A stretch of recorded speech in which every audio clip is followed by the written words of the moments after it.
Welcome back to the podcast. Wow. This is the last episode. Also, please excuse the lethargic sound of my voice. It is 5 a.m. Logan just woke up from a nap. Hard nap too, like a real professional. We are just two baddies making it through. Yes. But thank you again for tuning in again for the last episode of season 1 for Clearly We Need to Talk. It is well overdue, but I am not going to put too much pressure on myself. Not going to talk to myself crazy because, life been life. And I feel like us being like, yeah, we both just woke up sort of attests to that too. It's like, yo, we got to sneak in some sleep wherever we can get some sleep in. Oh my goodness. And that is a fact. So, you guys already know Logan. She's been on a few times already. So please welcome her back.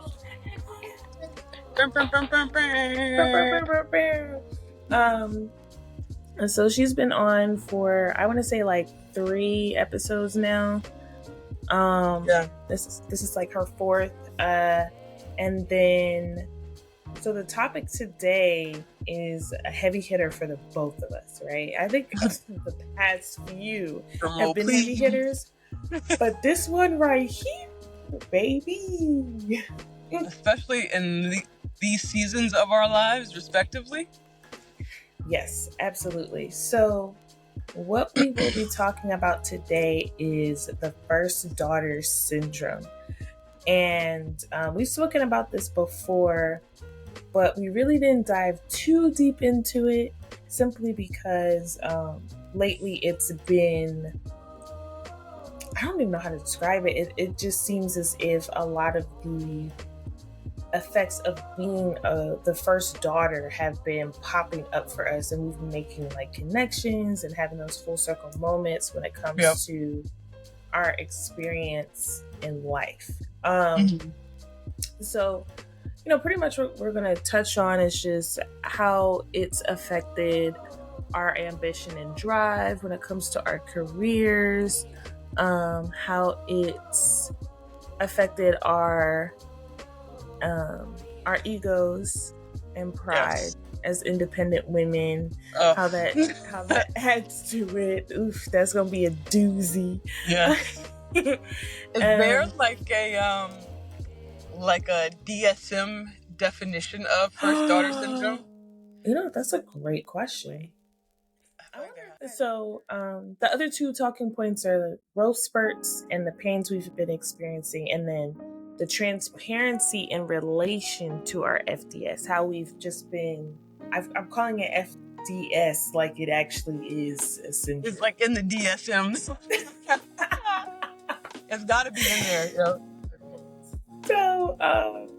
So why don't you describe what you think first daughter syndrome is, and how would you explain it to someone who just has no idea what that means? I would say FDS is like having to bear responsibility where sometimes you didn't even know like that was a responsibility of yours. And not even of yours, but just something that falls into your lap that you're like, okay, I am in a position where I can take care of this, so I'm going to take care of it. And that, as I get older, is like, it has to do with, and I think all of us as children, as we get older, like reparenting your parents. But if you've had codependency and in a parent relationship, then it's being like more of that, but also still trying to grow into your own.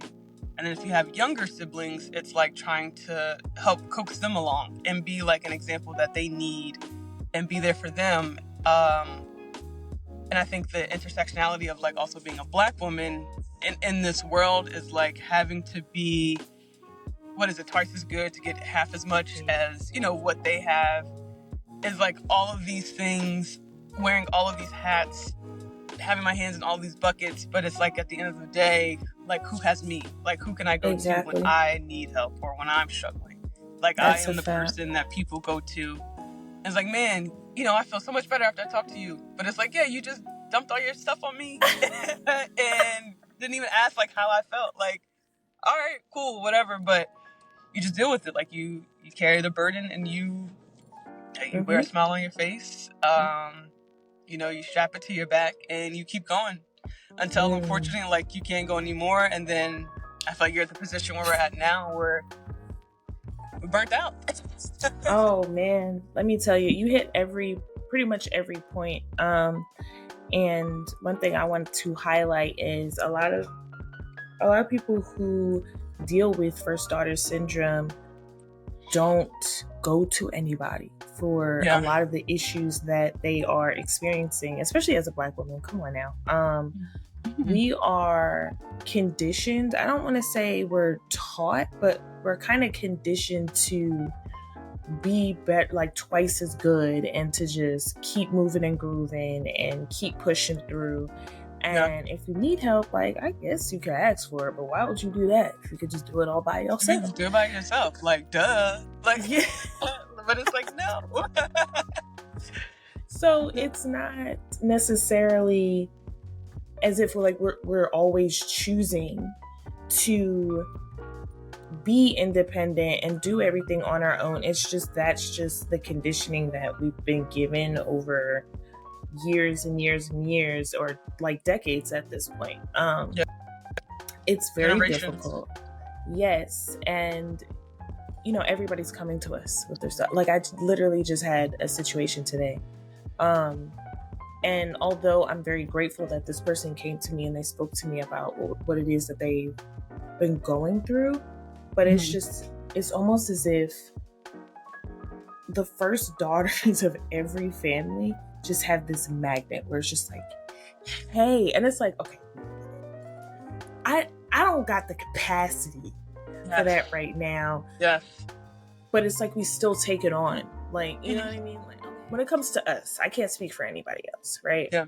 It's concerning to see how burnt out we are. And it's also concerning to think like, dang, this could possibly put us in a place of like extreme anxiety or like extreme depression or just like imposter syndrome, dealing with what we have going on right now. And I think for a long time without realizing it, because I believe we spoke about this on the podcast before, but depression shows up differently and anxiety shows up differently for Black women and Black men, right? Yes. For a long time, I ain't even gonna hold you. Asia Brianna Ray Walker was... Okay, government name. Okay. You know what I'm saying? Asia Brianna Ray Walker was probably like severely depressed for like a couple years, and I didn't even know up until recently. And so when people were saying like, oh, you know, you're just like, where you been at? Like, you haven't been out, you haven't been doing this, you haven't been doing that, you're behaving differently. I was like, I don't know, I thought I was being normal. Right. You know what I mean? But when you're taking on the emotional baggage of your parents, you're taking on the emotional baggage of your coworkers and people around you and random individuals who you don't really speak to like that, and they're coming to you and they're just dumping. Yeah. You become like a shadow of yourself. Yeah, you do. Because you're taking on everybody else's personalities and issues and whatnot. And then when you go to therapy, or when people ask you, what is it that you need? I'm like, shit, I don't know, because I'm too busy giving everybody else what they need. You know what I'm saying? Yeah. Like, I'm fucking now. Just I need my cup replenished, but I don't even know what that looks like. And because if I knew, like, I would see it, I would tell you. I think though, go ahead. Like, as I get older, I'm trying to figure out like more with, like, sit with my emotions and quiet and my thoughts and be like, okay, Lo, like, what's going on? Why do you feel so anxious? Where's this coming from? And then sort of like deducing from there.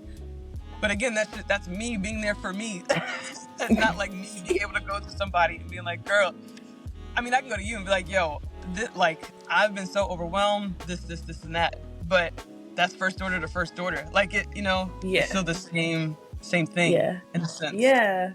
Because, I mean, there have been times where you ask me and I'm like, man, let's just cry. Yeah. Yeah. There have been times where Logan has called me and, you know, she has tears in her eyes. And I called her, what was that, like a day or two ago? 2 days ago, and I was like, boo-hoo, crying on the phone. I ain't never called her like that. I mean, I've been on the verge, but I'm like, oh my God. Yeah, everything just sucks.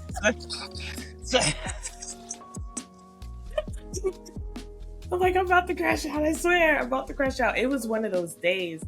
And we're in a place now, Logan and I's relationship, we're trying to build not only together, but individually and encourage each other to build financially, mentally, in terms of just evolving.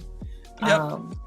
And so these are the uncomfortable moments and uncomfortable conversations where it's like, I need to just sit here and be emotionally charged, and I need you to let me.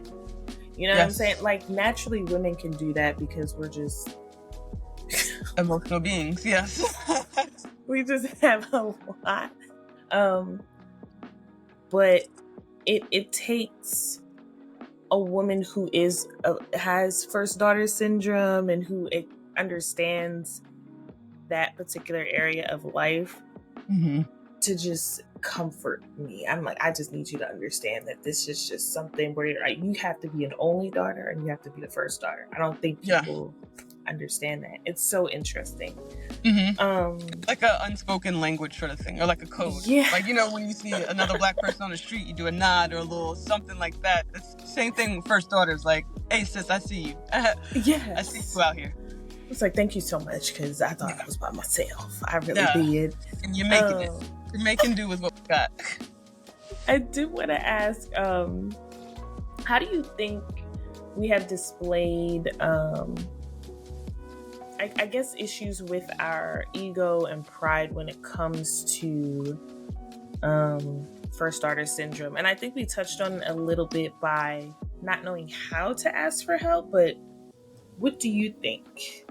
Yeah. Like, where do our pride and egos roll? I would say not knowing how to ask, but also, again, like, in knowing what I need, feeling, I think, maybe scared or weak to ask for help is like, I mean, you know, sometimes the thought process is, well, I've been carrying this or carrying these things for so long, like, I'll just rock out. Like, I've been cool before, I can be cool now. But it's like not knowing, again, where your endpoint is until you're there. And then there's like no going back and there's no resolving the situation.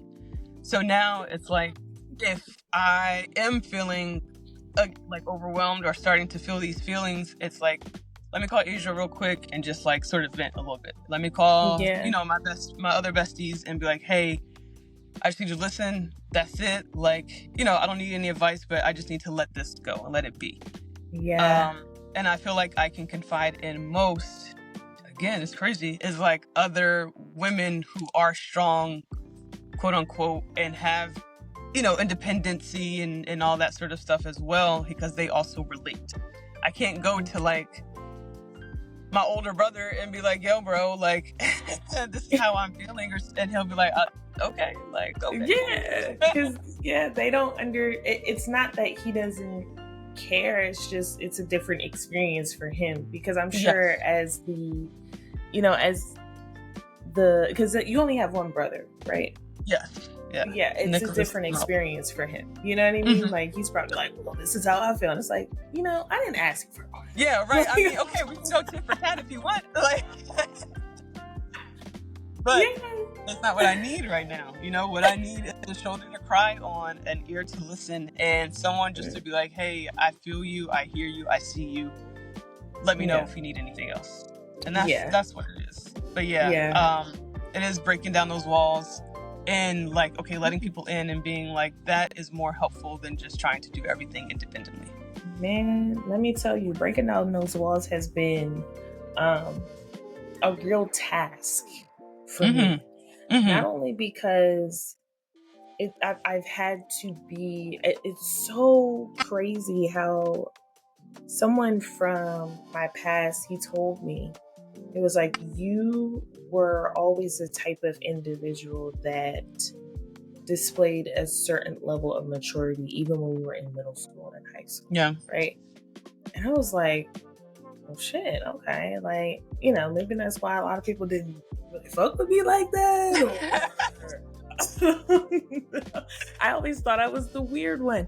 But when you grow up being a parent to your parent and having a certain level of maturity and communicating beyond your level of communication at a certain age, you struggle to make friends. You struggle to, you know, have a lot of people that you're close to.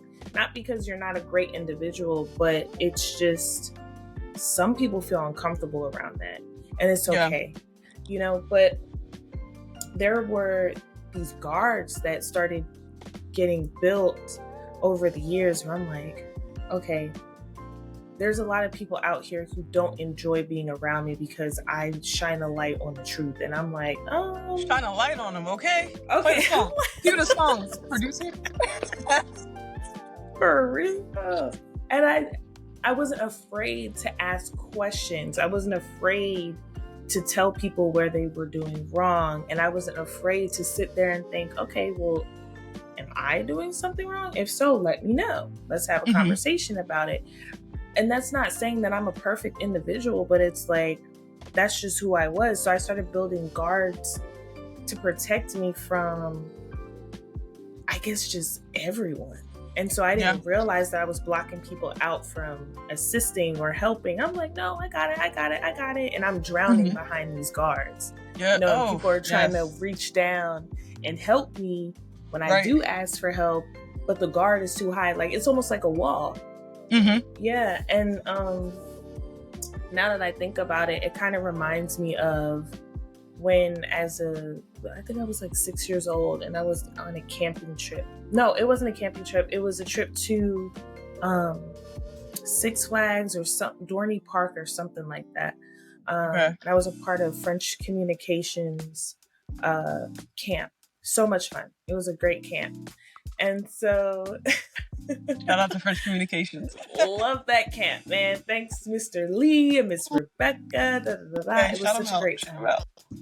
So this camp was very expensive. You know what I mean? And my mom, she just wanted to give me the best experience over the summer. So I was very grateful to her.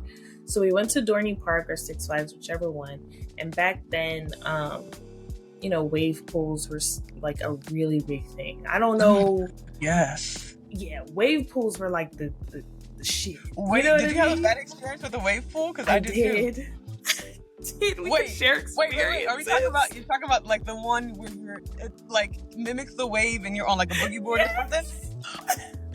Oh my god. Okay, tell yours. That's how much. So the wave pool that I was in, it didn't have, like, we didn't have boogie boards or anything like that. It was just, it was just a regular wave pool where you're just in there and you're just vibing, you're swimming around. I know what you mean. Yes.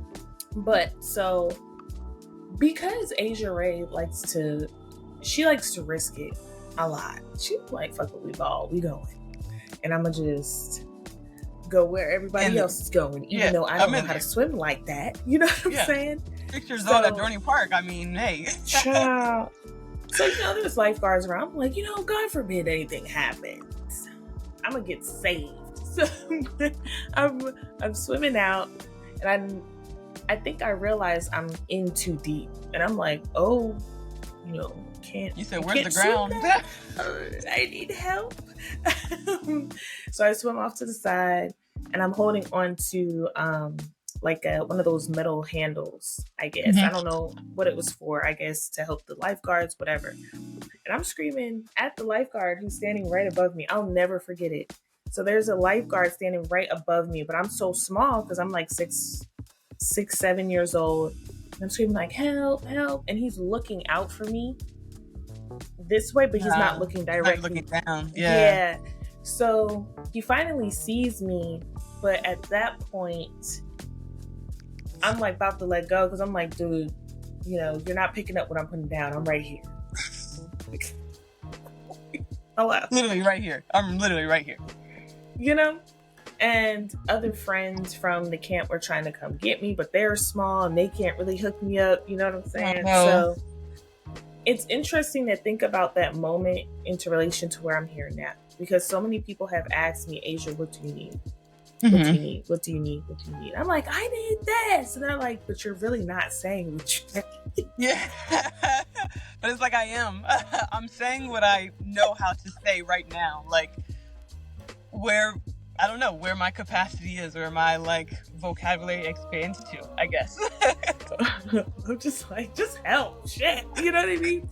So, and then when I'm screaming for help and when I need help, and I feel as if I'm communicating well enough to let people know this is what I need, I'm ready to let go, or I'm in too deep into the disaster that's about to happen, to the point where I don't see what's going on until I take a step back and look at the bigger picture. And I'm like, dang, you just put yourself in a position where it really didn't have to get that bad, but you let it because you didn't take a minute to sit down, decompress, be still, and just realize, like, okay, if I need help with this situation, I ask this person. Or if I need time away from work, I just ask my supervisor. Or, it's just so intriguing.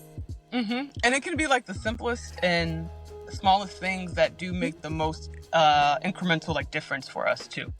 Because it's like, again, we haven't had the experience of having help in a while. So that one small sliver off of our plate is like, oh, okay, I can breathe a little bit. Now let me do a little bit more, and then compound on that. And then it's like, oh, okay, I didn't have to live with the weight of the world on my shoulders.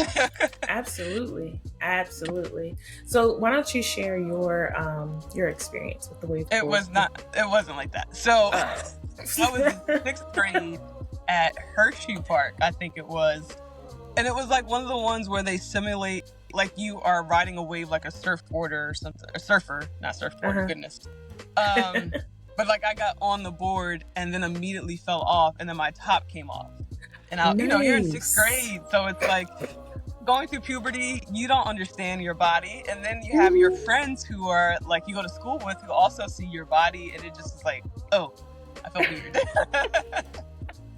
And then I remember my one friend laughing and being like, your top came off. And I just felt like so small, like in that moment. Like I just wanted to shrink away. Yeah. Because I was just so embarrassed. But no, it is not as meaningful and as deep and does not tie into. I'm sorry. Like a good metaphor like this.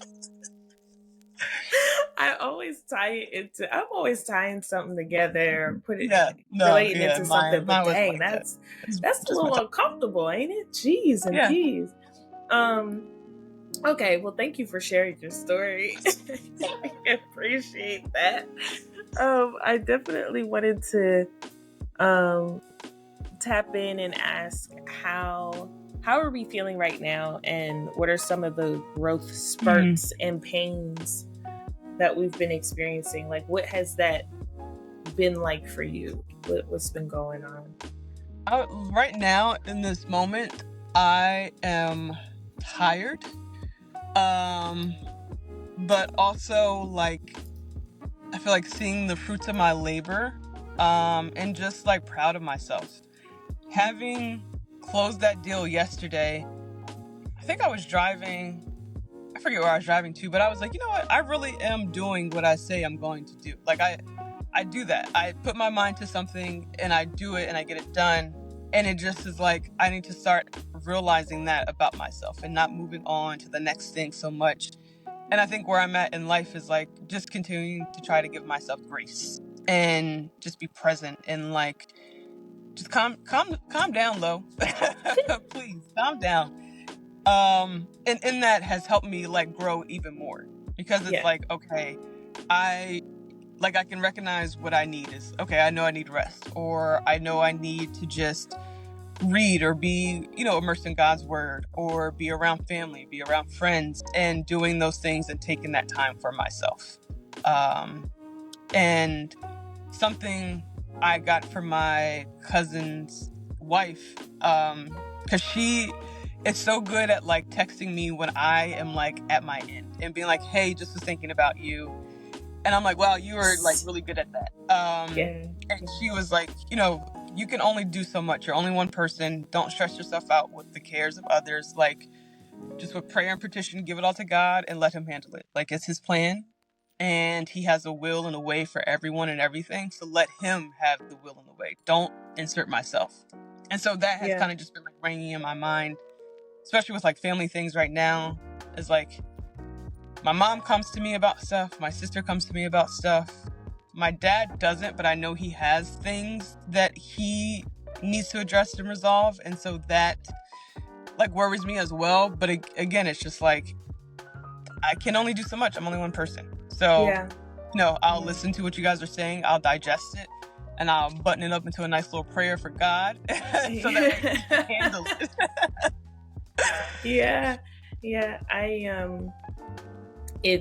I'm trying to think of how have I been dealing with everything. It's been it's been a bit of a mess, but I feel like I'm coming out of like my shell. So typically what happens, not to put my business out there, but I mean, it's your show. I can talk about it. It's fine. So typically what happens is I tend to slowly crawl into my little turtle shell. And I'm like, okay, this is a lot. And I don't want to project onto other people. Or if I have been projecting onto other people, I slowly start to crawl into my shell so I can understand what exactly is going on, Yes. We're good at recognizing that about the other person and be like, hey, haven't heard from you in a couple days. What's up? And be like, oh, I'm like, right, because you're my friend, right? Okay. Yes, I can come to things. Yes. So Logan and I have a really good habit of recognizing, like, I ain't talked to her in about a couple days. Like, even if it's a day, I'm like, what's going on here? Tapping and on the max glass. is I'm like 3-4 days. Yes. And be like, okay, what's happening right now? So I tend to go into my shell, and then other people have reached out to me as well too, so I'm very appreciative. Other friends, and they'll ask me what's going on. I'm like, I'm just trying to be still, trying to understand what's going on with me, trying to sort it all out. And then I slowly start to come out of that shell. And then sometimes what I'm doing and all the work that I'm doing inside the shell doesn't work yet. And so I'm like, let me just go back real quick. Let me go pick that up again. And it's been a process, but I've learned so many things. Someone asked me, they were like, so what exactly have you been learning about yourself, and what exactly has been going on over the past couple of months? Because you've just been so quiet, you've been to yourself, I haven't seen you as much. And I'm like, I'm starting to learn that even though I got caught up with people not understanding me for me, I honestly don't really give a fuck at this point. Like, I just don't care. You can misunderstand me and my intentions and the things that I was trying to do.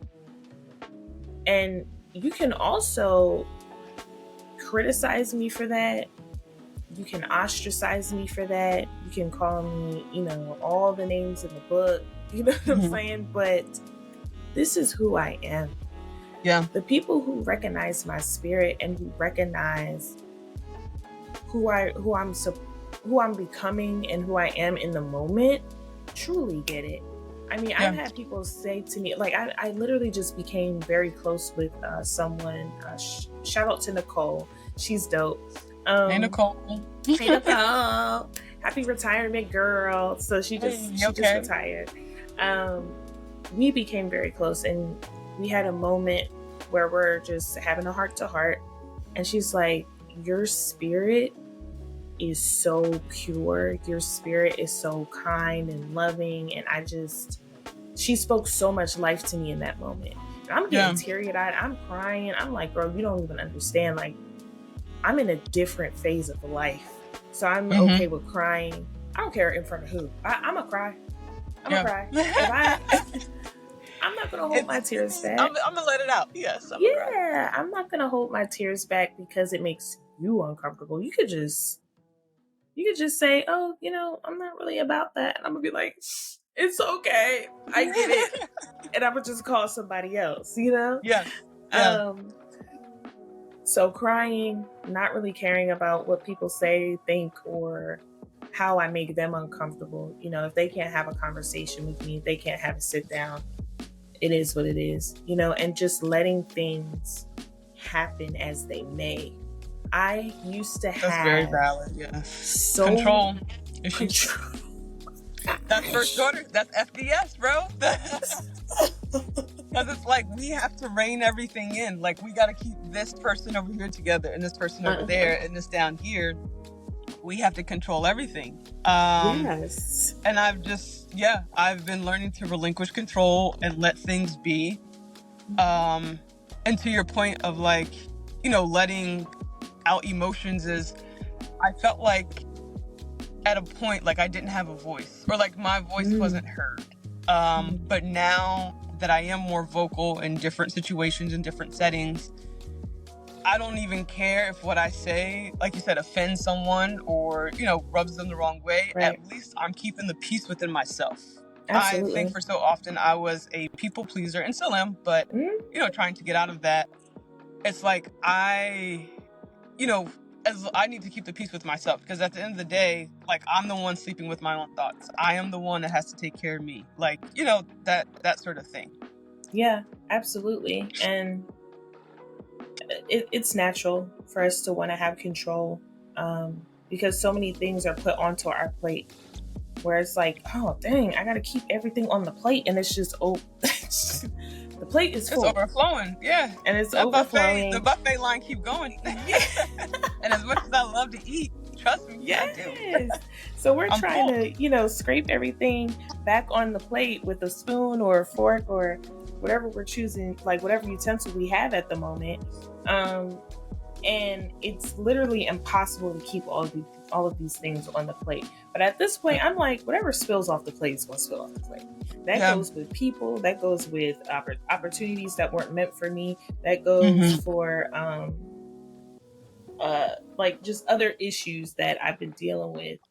And I'm like, I can't deal with everything at one time. I just cannot. It's literally impossible. And for me to sit here now and say, all right, well, it's cool. It's kind of crazy to me because I used to be like that probably like a couple years ago, and to revert back to these, to revert back to that mindset is so freeing, because now I can just say I'm always going to try my best to cultivate great friendships, to be there for the people that I truly care about, to create content, to study as much as I can, to get the best grades that I can.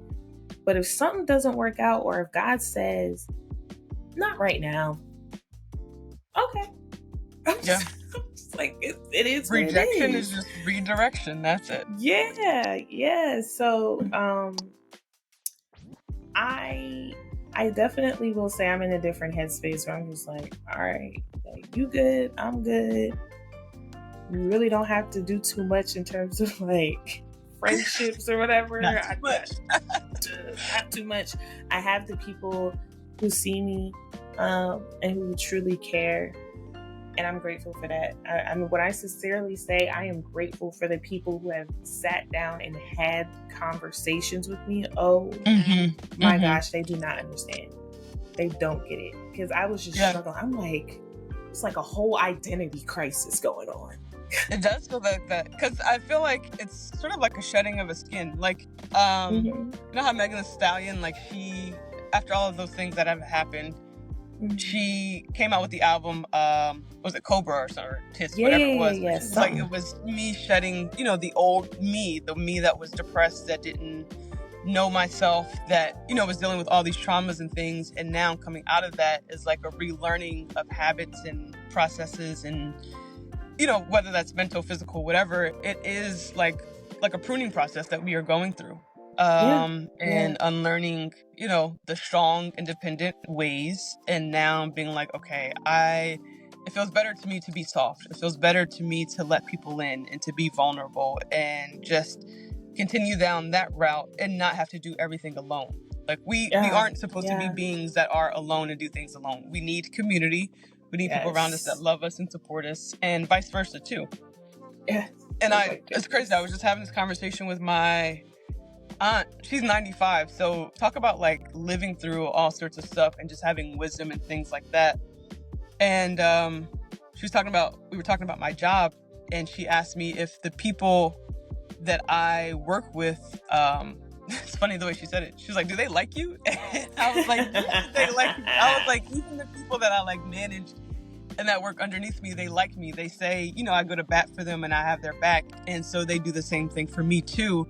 And I was like, it's because of like, I just feel the more good that I put out, the more that I help, the more that comes back to me. And people have told me, you know how you said, like, you have such a good energy and people see your light. And that for me is like, that's all I want, is to be able to like bring light into somebody else's life. And I get that from my family. They've just been like, starting from my aunt and her sister, my grandmother, I think just even before that, have always been of service, women of service, whether it's helping kids, other family members, this person, that person. And I don't know, it just trickles down. And so I think that's why too, we also might be so freely giving of ourselves, because we know like that is something that has always, like, that's a generational thing as well. Yeah. Especially as a Black woman too. Yeah. I think it's very interesting how you touched on just wanting to shed love and light, and not even being concerned about whether or not that comes back to us. I don't know about you, but I'm spreading love and light regardless of whether or not it does come back to me. And that can be a hurt piece sometimes. A lot of people are worried about, oh, I do all these things. I'm here for people, and you know, I give the utmost respect. And look, either you're going to respect me or not. Either you're going to give me the same care and love and kindness that I've been giving to you or not. I don't necessarily care about that too much. If you're a human being, I'm going to respect you. I'm going to give you the kindness that you probably haven't received from friends, family, or co-workers or acquaintances over the past months, years, or whatever. Regardless, God knows my heart. My friends know my heart. So naturally, that's going to come to me at some point in my life. And I'm not necessarily super concerned about that. And I think as a first daughter, we learn that everybody is just human. I've had to have a huge lesson where it's just like, everybody's just a human being, and we're all trying to figure out what the heck this life thing is. And I can't be too judgmental. I just can't. I can set boundaries, but I can't sit there. I literally had to tell myself, Aysha, you are being so judgmental. You need to go sit down somewhere. Because what have you done in the past?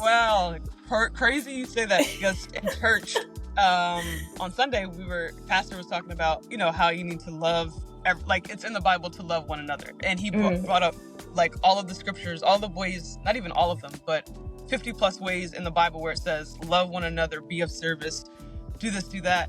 And it's just like, that's us doing like the Lord's work. But And being judgmental is like, you can't cast judgment because we could be one mistake away, one decision away from being in that same position that we're judging or worse. And I think with going to therapy and having certain awareness and stuff like that, is like, we understand, like, we have to give grace because, again, you never know. You never say never. Never say, oh, that couldn't be me, because you don't know. Yeah. You don't Yeah. know. And just continue to be kind, and extending grace, especially to like my parents, is like realizing they did the best. They did what they could with what they had at the time. Absolutely. And understanding, like, they are still two individual people before they were my parents. And that has kind of helped me when I'm frustrated with them and like, why are y'all like this? But it's like, no, like, she was somebody's, she was somebody before she was Logan's mom. He was somebody before he was Logan's dad. And it's like, okay, I am somebody now before I am, God willing, my child's mother and my spouse's, wife and stuff like that. So just, I think not so much putting yourself in someone's shoes, but just giving the grace to know where they're coming from. Giving grace is very huge. I wasn't extending and giving a lot of grace, to be honest. And I think that was very selfish of me because a lot of people were giving me grace and have been giving me grace. And that's not fair for me to sit there like, oh, well, they did X, Y, Z, like whatever. Like, you know what I mean? It is what it is. We don't have to be friends. And I don't think that's fair. And that's me being 100% transparent, but I will set boundaries. You know what I mean? I can set a boundary, but not extending someone grace is not okay. So, and I think I will touch on this really fast, and then we'll close out for the day. I will say that I think I was getting too caught up in what social media was saying, and that's a part of the reason why I've been taking a step back. You will see a lot on social media people saying, oh, well, I'm gonna cut this person off because they're not healed, or they're not displaying the qualities of somebody who talk about is it. Healthy. That's a really good point. Yes. And the algorithm will just throw you read one post like reels. That, and now it's all on your For You page. And if he wanted to, he would. And this and that. And it's like, and dating the world advice. not so black and white like that. And I wish more people understood. And so I had to recognize, I'm like, oh snap, okay, I'm being fed all of this information, but is this actually how I want my relationships to work? Is this how I want to move in the world? Yeah. And it's not. So I had to recognize that, and that's part of the reason why I'm not super active on social media at the moment. And I just have to correct how I'm ingesting that information from social media. Yes. Just be like, oh, okay, and then just let it go. I can't let it permeate marinate. Your life. And Can't let it marinate. Yeah. No, because then that like shifts the narrative in your mind, and then you are so thinking like one way and not open to other ways of thinking. And like I said, unfortunately, the world is not like black and white. If it was, I feel like people would be in the positions that they want to be in. They would be doing what they want to do. But it's like there's this gray area sometimes that we have to operate in, because there's so much uncertainty and things that happen and go on, and you just kind of have to go with the flow, and just sort of figure it out as it comes along. Amen to and how that. looks for you. Yes, so I will cut us off there, because Big Lo has a nail appointment. She got to get her nails done because she's on vacation soon. Yes, super outside. Moderately though, because I still gotta make some money. Okay, period. So she has to go to a nail appointment, get cute, get ready for her vacation. Myself, I need to get ready for work. I will be laying down for about 20-30 minutes. Sometimes that's all it is. One of those 15-20 minute naps will energize you just like Energizer Bunny. But I want to say thank you so much for coming on the podcast again. At this point, you are now a co-host. Yes. I was going to say, I feel like this has to be like a continued into the next season or something. It does. It's going to definitely be a part 2 because I don't think we've touched on everything. No, not at all. Especially not the things that we've been talking about most recently. Lord have mercy. Yeah, we're going to have to unpack some more things. But thank you, everybody who has tuned in, who's listening. Thank you for everyone who has pushed me to make another episode because, golly, I haven't made one since like last year. But yeah, thank you like, comment, subscribe, all the things. Yes. And thank you for speaking life into me. We will see you next time, and peace out. Peace out. Shout out to the French Connection camp that Asia went to when she was 6. No, for real. Full circle moment. All right, bye, y'all.